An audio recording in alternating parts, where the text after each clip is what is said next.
Bismillahirrahmanirrahim. Al-babul khomisu fi fadilatil iman. Bab nu kalima dina kitab Tankihul Qaul teh mertelakeun iman. Kumadi ayeuna urang kudu iman teh?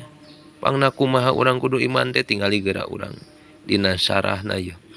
Qala Al-Qutbi Robbani Sayyidi Asy-Syaikh Abdul Qadir Al-Jailani. Si Abdul Qadir ngadawukeun kieu. Wa nataqidu annaman adkholahullahu annaro, saha jalma ayeuna anu diasupkeun ku Allah teh ka neraka bikabirotihi kusabab dosa-dosa si iman. Mal imani tapi dina hatena masih kaya kene aya iman STMJ lah. Salat terus maksiat jalan gitu nya. Aya iman mah dina hate percaya kene ka Allah. Kan ku Allah teh diasupkeun ka neraka kusabab dosana.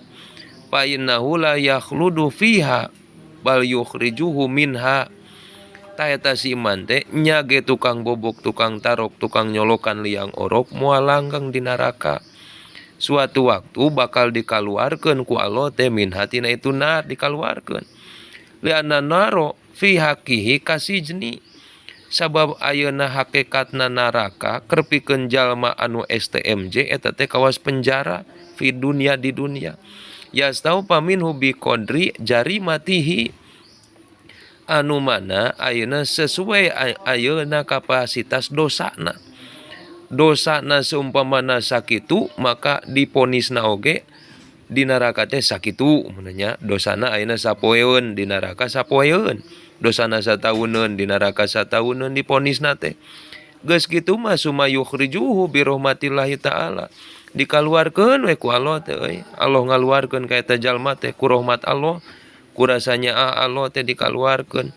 Wala yaludu fiha eta jalma moal langgeng di neraka teh.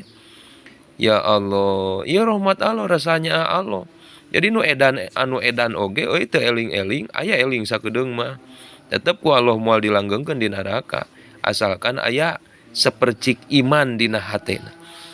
Wala tulfihu wajhan naru, bahkan moal ngaruksak, moal ngeunaan ayeuna kana raraina eta seuneun neraka teh moal nepi ka ngaruksak rarai. Wala tuhriku ado usujud, moal nepi ka daek ngaduru kana anggota sujud min hutis iman teh. Moal asalkan si eta pernah wudu, pernah salat, maka asari salat jeung asaril wudu teh moal kakeunaan ku neraka, ku seuneun neraka. Mata edan jalma teu daek salat teh euy. Kurang kumaha dirizkian ku Allah. Sujud sakapeung mah ulah tangah bae.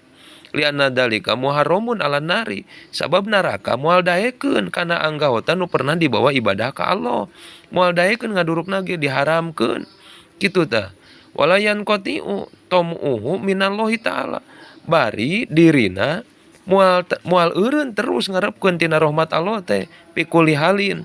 Madama pinari terus we Allah-Allahan di neraka ge. Sedangkan kan moal aya hiji manusia oge di neraka anu teu dikaluarkeun ku Allah salagi terus berharap kadat Allah. Masih kene aya syafaat di neraka ge.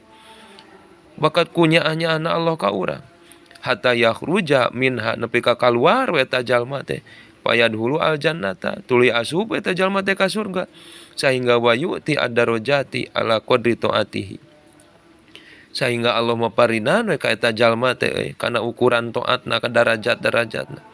Diberikan nikmatan kana ukuran taat anu pernah dilakukan di alam dunia. Allati kanat lahu fi dunya. Kitu tah.